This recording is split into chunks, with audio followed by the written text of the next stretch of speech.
Could Ukraine actually be outsmarting Russia in Crimea? Some say the answer is obvious. Others argue it is far more complicated.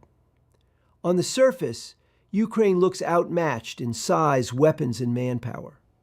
Yet, when we study the battlefield carefully, another picture starts to emerge. What if Ukraine's strategy is not about reacting, but about shaping events years in advance? What if every move, whether it looks like hesitation or weakness, is actually part of a longer plan?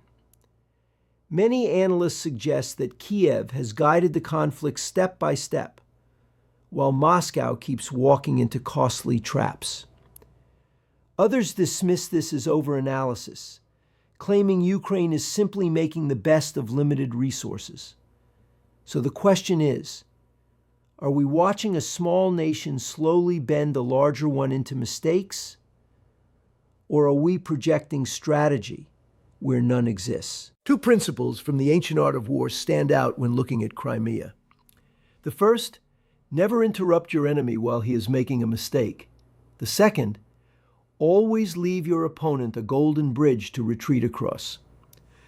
Some analysts argue that Ukraine applies both. By striking only at key moments, they let Russia waste resources on rebuilding defenses that will soon be destroyed again. By leaving the Kerch Bridge standing, they may be creating an escape route, a signal that Russians in Crimea should leave before it is too late. But others disagree. They claim Ukraine is not applying high-level strategy at all.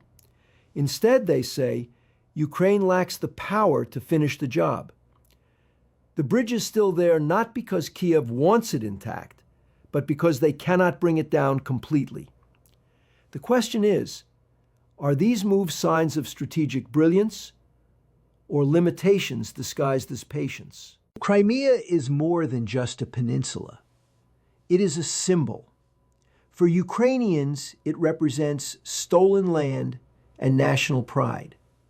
For Russians, it is framed as a sacred victory, a piece of territory that proves Moscow's strength.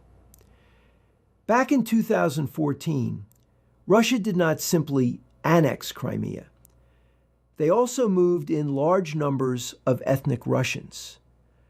This reshaped the population and created a propaganda weapon. If Ukraine ever tries to reclaim the land, Moscow can argue it is defending its own people. Some see this as a masterstroke of hybrid warfare. Others call it a dangerous gamble, because a population transplanted by force may not remain loyal when pressure mounts. So the question remains, does this demographic shift make Crimea impossible for Ukraine to retake? Or does it plant the seeds of a future crisis for Russia itself? Geography makes Crimea look like a fortress. It is a peninsula with only narrow entry points. Russia believes this creates natural chokeholds.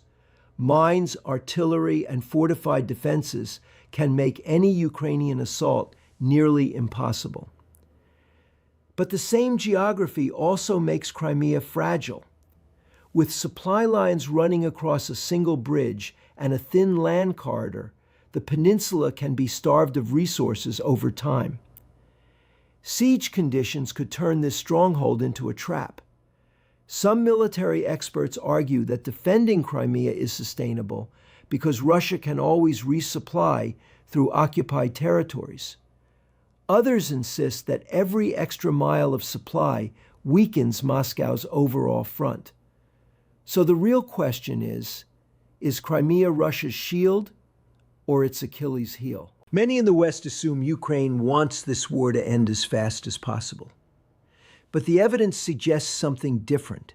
Step by step, Ukraine appears to be planning for years, not months. Crimea, in this view, is not an immediate target. It is the final one. Some analysts see this patience as a deliberate strategy. By waiting, Ukraine drains Russia's strength across multiple fronts. By delaying, they also ensure Western support has time to grow. Others interpret the same patience as weakness. They argue Ukraine simply does not have the resources for a decisive move, so waiting is the only option. So the debate intensifies. Is Ukraine preparing a calculated endgame around Crimea, or just buying time while hoping for better conditions? Ukraine's attacks on Crimea often come in bursts. Air defenses are destroyed, bases are hit, commanders are targeted. Then, silence. Russia quickly rebuilds, only to be struck again later. Supporters of this strategy argue it is brilliant. Each cycle drains Moscow of resources. Each rebuilt system is another investment doomed to be destroyed. Over time, Russia bleeds manpower, money, and focus. Critics see it differently. They claim Ukraine is wasting precious energy. Hitting in waves makes headlines, but does not change control of the territory. They argue the peninsula remains firmly in Russian hands. So the question becomes, is this a slow war of attrition that favors Ukraine, or a costly pattern that prolongs stalemate? The Kerch Bridge is Russia's lifeline to Crimea. Ukraine has attacked it multiple times, damaging sections but never fully destroying it. This pattern confuses many observers. One explanation is military limitation. Ukraine, some argue, simply lacks the tools to bring it down completely.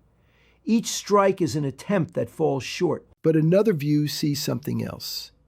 By keeping the bridge standing, Ukraine sends a psychological message.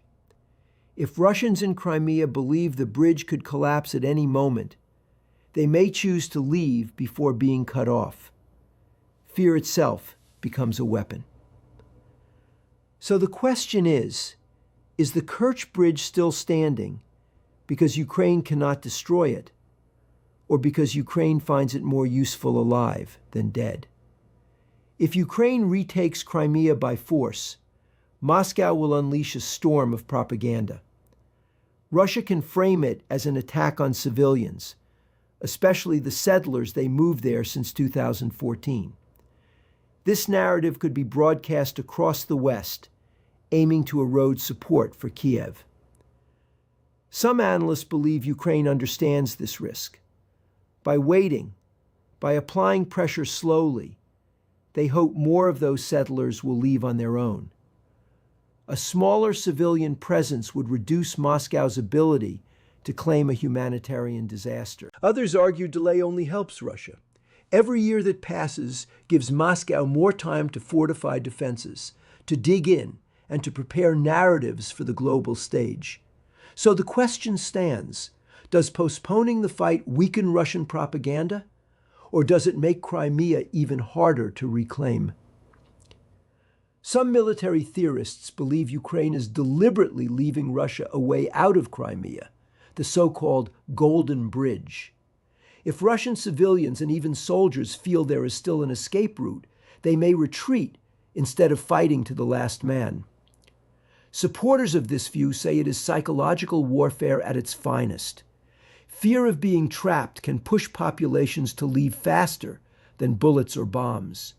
Each train out of Crimea could be one less propaganda problem for Ukraine in the future. But critics call this hesitation. They argue that allowing an escape route shows weakness, not strength. If Ukraine were truly determined, they say, the bridge would already be gone and the siege complete. So the debate is sharp. Is Ukraine building a golden bridge to accelerate Russia's exit, or are they holding back because they lack the power to strike harder?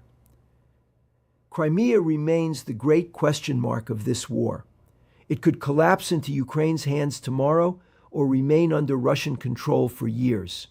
Every strike, every delay, every message, whether intentional or not, adds to the uncertainty. Some argue Ukraine's patience will one day be seen as strategic brilliance. Others warn it could be remembered as hesitation that cost them their greatest chance. The bigger question is what happens when the moment finally comes. Will the battle for Crimea break Russia's resolve, or will it break Ukraine's? That answer is still unwritten. And this is where debate begins. So I want to hear from you.